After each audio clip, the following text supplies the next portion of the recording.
Make America great. We are great, and we're going to stay great, and we're going to get greater. Hillary Clinton is now using Donald Trump's words against him in what could be a warm-up to the general election campaign. The new NBC News poll shows that Donald Trump would be the worst possible candidate Republicans could nominate against Hillary Clinton. She beats him by 10 points in that poll. But the same poll shows Hillary Clinton behind Marco Rubio by 3 points and behind Ben Carson by 1 point.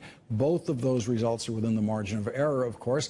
Donald Trump believes that he can campaign against Hillary Clinton simply by lying about her.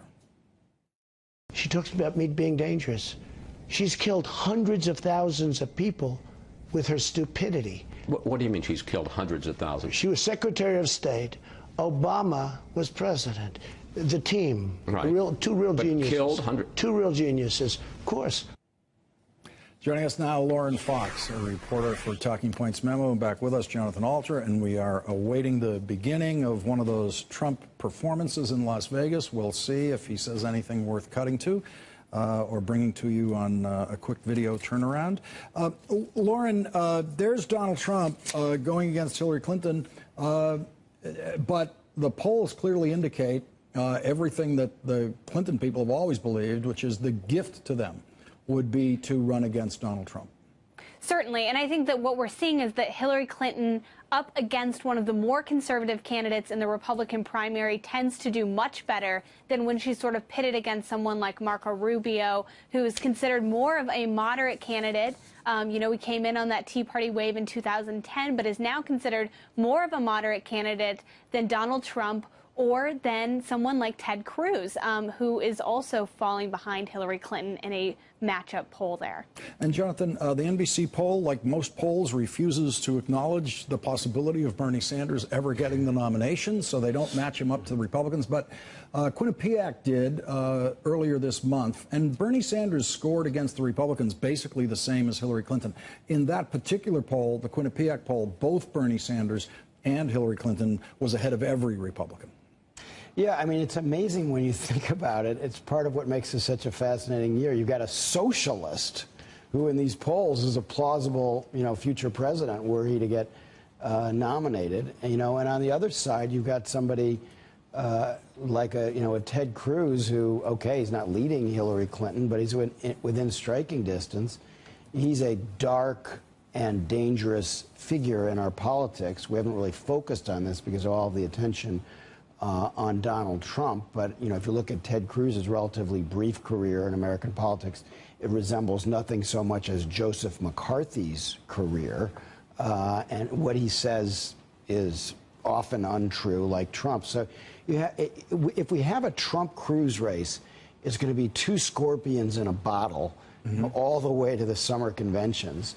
And then if neither of them or Rubio or others can get enough delegates for a first ballot victory, then we really could have a brokered convention. And then I think the assumption then changes, because that would be so exciting that were the Republicans to nominate a Paul Ryan or somebody who's not running right now because none of the delegates are pledged on a second ballot or third or fourth ballot to vote for the person who was running.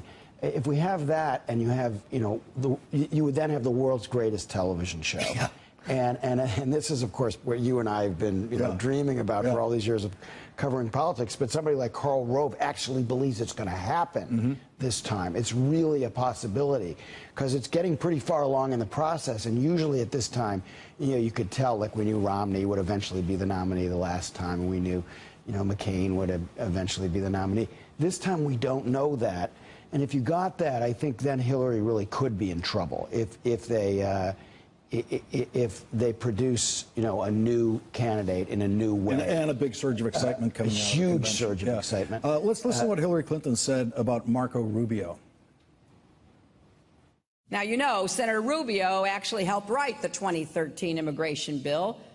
Now he renounces it. They're all moving toward the extreme and away from the rest of America.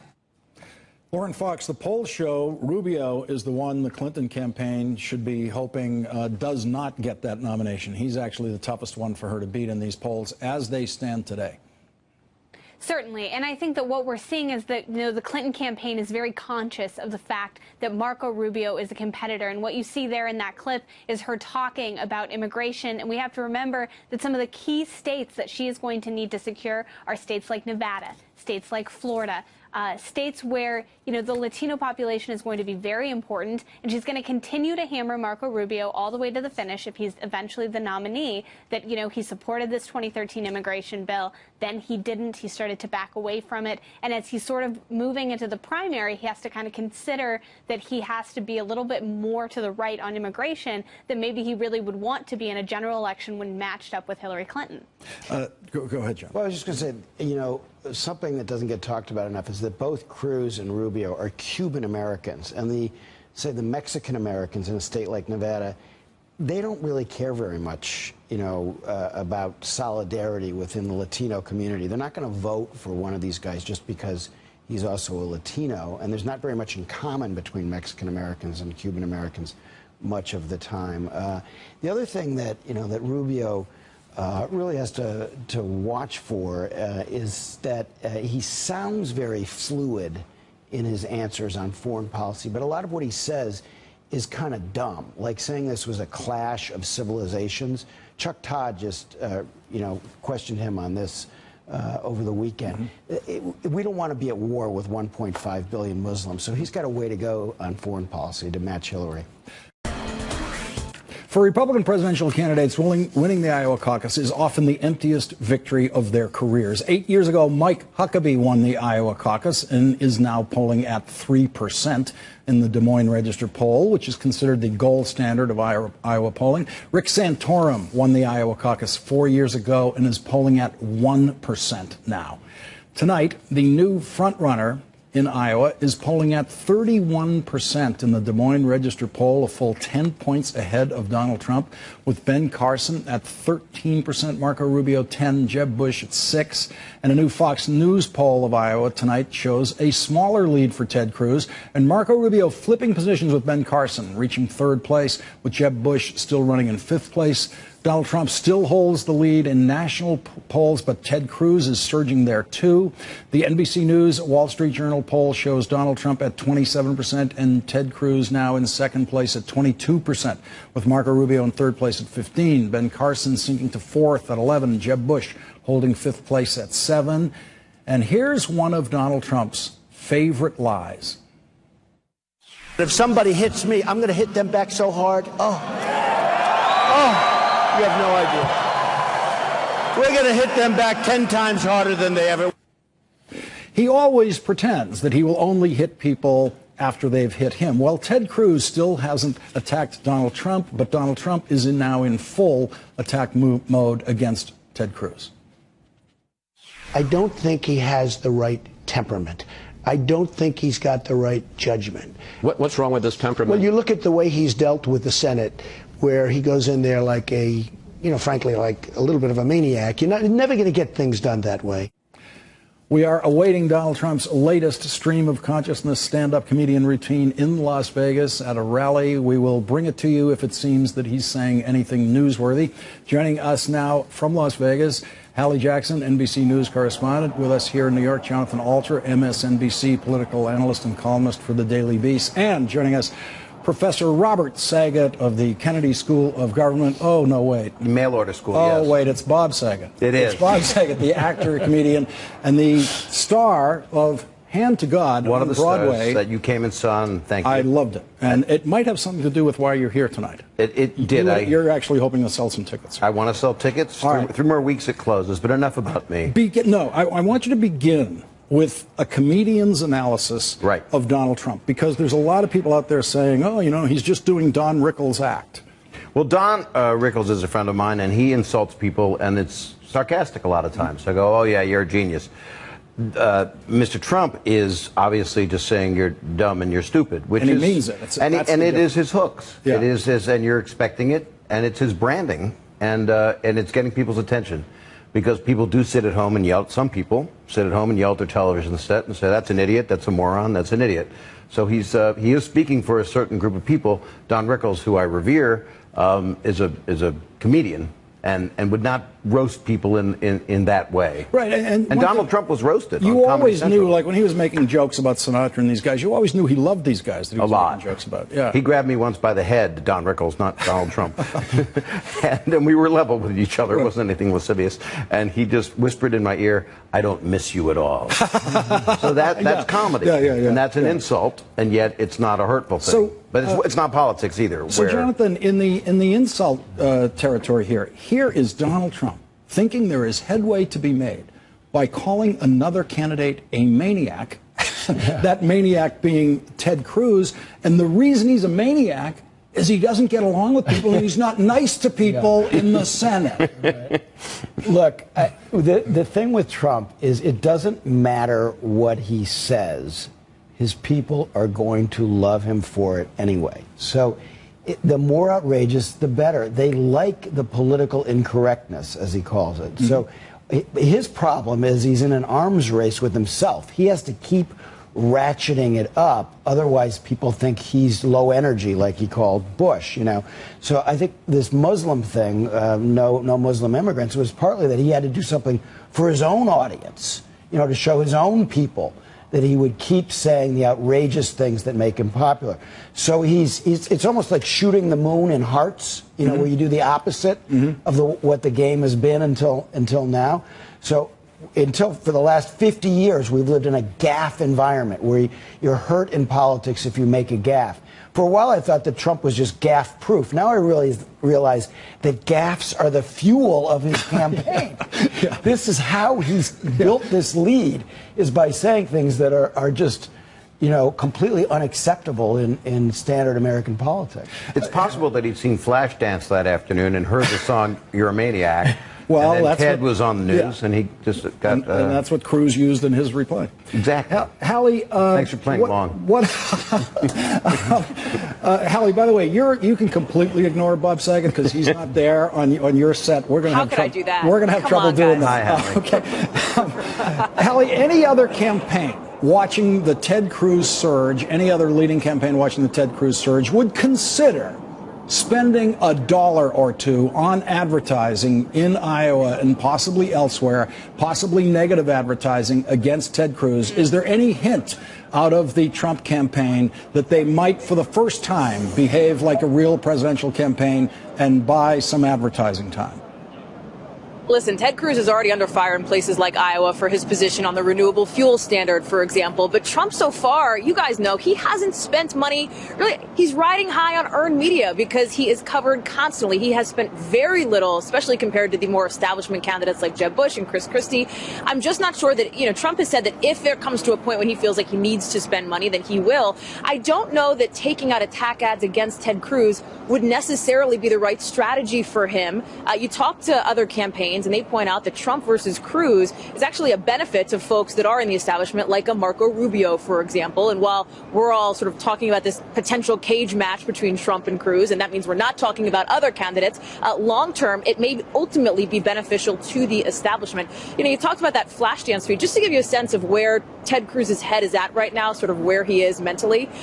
I'm told this was not part of an elaborate social media strategy. This wasn't some painstakingly constructed tweet that was crafted perfectly for like the ultimate viral impact. Cruz typed it up and sent it from home and kind of his staff saw it and said, oh, okay, Ted's tweeting now. And that's the tweet that we're all sort of talking about. But that's the tone that I think you might see Ted Cruz take, particularly if Donald Trump continues to be taking the tone that he does. Cruz might just laugh it off. So, Bob, you've worked Iowa. Yes. Okay. I want to build a wall around it. There are two bets. There are two bets in Iowa right now. Right. Donald Trump is betting that, you know, the angry and the insult thing will work in Iowa, and Ted Cruz is clearly betting that the nice guy approach will work in Iowa. Which one would you bet on? It's interesting. I do not know. I would bet on it. You know what? I didn't think you did. I just thought know I'd I give you a didn't know. shot at the question. Well, you I know me. I didn't think you know. I am You know devoid what? of most information. I don't know. Let's see if Jonathan Alter knows. Iowa's famously the nice state, and in the Republican primary, it's a religious He knows state. everything. Super religious. Listen, take notes. I don't think Chauncey Trump, Gardner. I'd be amazed if Trump won Iowa. Yeah. First of all, he doesn't have much of a ground game there. Cruz is very well organized. He's much more in tune with the Republican electorate in Iowa. But it doesn't matter that much for Trump if he loses Iowa because, remember, Santorum and Huckabee are the last two winners of the Iowa caucuses. It didn't really do them very much good. So the big battle is New Hampshire. And Trump's problem there is he's got very high expectations. So if he wins narrowly, it's almost like a loss. You know, he has to win big now. And I think Cruz has to win Iowa pretty substantially or he's hurt. You know this, Lawrence. The expectations are kicking in now, and we judge these guys by how they measure up to media established expectations. Cruz feels more like every man than Trump for Iowa. I mean, he looks. I'm told I look like Cruz a little bit. On your bad days. Yeah, but Cruz, you don't want that because he looks like Joe McCarthy. I know. I trust neither of us. Let's go to what might be the biggest development in the campaign today, and that's what Rush Limbaugh in his big break today with Donald Trump. This is big. Let's listen to this. That's so unlike Trump. I mean, that's a huge mistake. But on paper, it's a huge mistake. Trump gets away with his mistakes. Such is the bond of loyalty that his support base has for him. Any of you who are holding out hope that Trump is a genuine conservative, even in the Republican field, would not go after Cruz this way. Hallie, when do we find out if Donald Trump has the courage to attack Rush Limbaugh? Ooh, I thought you were going to ask me about Ted Cruz, and I was going to say tomorrow night. You know, that is a risky move for Donald Trump. It is. You know, it's interesting listening to that, though, from Rush Limbaugh, because that is an area where potentially you may see Trump have sort of an open flank for these other candidates who, these candidates all say they don't want to talk about personality, right? Trump will talk about personality all day. He'll call Jeb Bush low energy. He'll call Ben Carson low energy. He'll come after people based on their personality traits. The other candidates so far have shied away from that, but this is a place where they talk about their conservative credentials, that they can potentially start to nudge Donald Trump on his, what they would probably call lack of conservative credentials, at least over the long term, right? Many of these candidates have come up sort of in that very conservative base. They've been conservative consistently, with the exception of Ben Carson, who openly acknowledges it. So that's a potential line of attack, I think, that you could see Trump being vulnerable to if the other candidates decide to step up and take a swing. Okay, Donald Trump has gone along with the old campaign tradition of having his doctor release a report on him. This is a pretty short one. It's like a half-pager. Bob Saget, could you read us literally the last line of Dr. Harold Bornstein's report on Donald Trump's health? This is the bottom line of the letter. What does that say? Yes, sir. It says, if elected, Mr. Trump, I can state unequivocally, will be the healthiest individual ever elected to the presidency, and it is signed Harold N. Bornstein, gynecologist. Yeah, it does not say. How about the first, just very quickly, the first line, to whom my concern? Well, yeah. So he has an illiterate doctor. You have to spell check. So he didn't, I don't think he examined John Adams, who lived to be 90 and was like 9 years younger than Trump when he was elected. We could go on and on about this, but... May I give Dr. Bornstein's phone number? It's right on this. You know what? Trump tweeted out this letter, and so the whole thing is out on Twitter. Anyone who wants to get a doctor who will write a letter like this can now go to Dr. I'm Bornstein. calling him tonight. It's really easy to find. Hallie Jackson, thank you for joining us from Vegas and putting up with Bob Saget. Bob, thank you for putting up with me. And the name of the play is Hand to God. Hand to God till January 3rd. And tickets are free. Tickets cost money. No, they cost money. You got the payola. Yeah, okay, right. But till January 3rd. And where will you be? I'll be in the theater. I'll be in the theater. You're going to come see it. That's right. Right? He is. Right. I'll take you guys keep payola. talking. And Hallie, you're invited also. I got to tell the audience what's going to happen here. I'll be there. Okay. Okay, Hallie, when you're in New York, Bob Saget, hand to God. Coming up, I got some prompter work to do here. We're waiting for Donald Trump's campaign rally to begin in Las Vegas. We will go to it if it gets interesting. Later, we're going to have a little Trump talk where I try to explain to Trump supporters something that their hero is wrong about.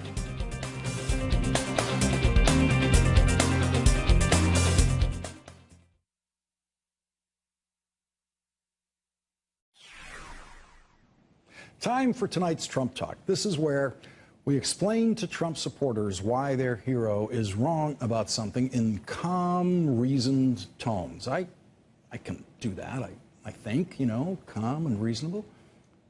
Now, we're not trying to reach this guy sitting behind Donald Trump, because I just have the feeling that nothing can change his mind about anything, ever. But yesterday, I did have a calm and reasonable Twitter chat with Ben TechPro about why the Trump ban on all Muslims entering the United States is unconstitutional. Ben began by asking, how could it be unconstitutional to stop immigrants who aren't U.S. citizens from entering temporarily? The temporarily part was actually the easiest to answer. I told Ben that unconstitutional ideas don't become constitutional just by making them temporary. What makes Trump's idea unconstitutional is that he wants to regulate visas on the basis of religion. Now, I know many of you Trump supporters, like Ben, think that we have done this sort of thing in the past, but we never have. We've never regulated visas on the basis of religion. We have regulated visas on the basis of country of origin of the applicant for the visa. We have used quotas for countries and geographic regions. That's constitutional. But we have never had quotas for a religion. We've never had any kind of limitation on visas based on religion. The other point that Ben makes in his tweet is that immigrants applying for visas are not U.S. citizens, and the Constitution applies only to U.S. citizens. Well, there are constitutional rights that apply to all people in the United States, even someone here on a tourist visa. For example, if a person on a tourist visa is arrested for drunk driving, that person has all the same constitutional rights to due process that you do. But Ben is right to think that citizens of other countries outside of the United States who are in those countries applying to enter the United States do not have all the same constitutional rights that American citizens do. That is correct. But the Trump Muslim ban would be ruled unconstitutional because it does violate the rights of American citizens. Here's just one example. All Americans all have the right to marry anyone they want anywhere in the world and bring that spouse home to the United States. And so Trump would allow anyone to bring a Catholic bride from Ireland into the United States, or a Jewish husband from Israel into the United States, or any spouse anywhere in the world into the United States, except a Muslim spouse from anywhere.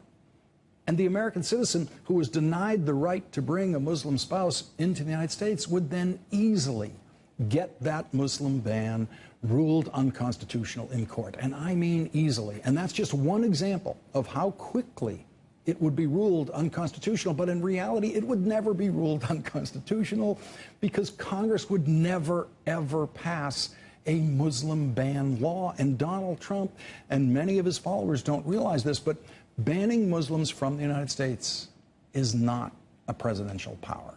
Only Congress can regulate who is allowed to enter the United States and who is not allowed to enter the United States.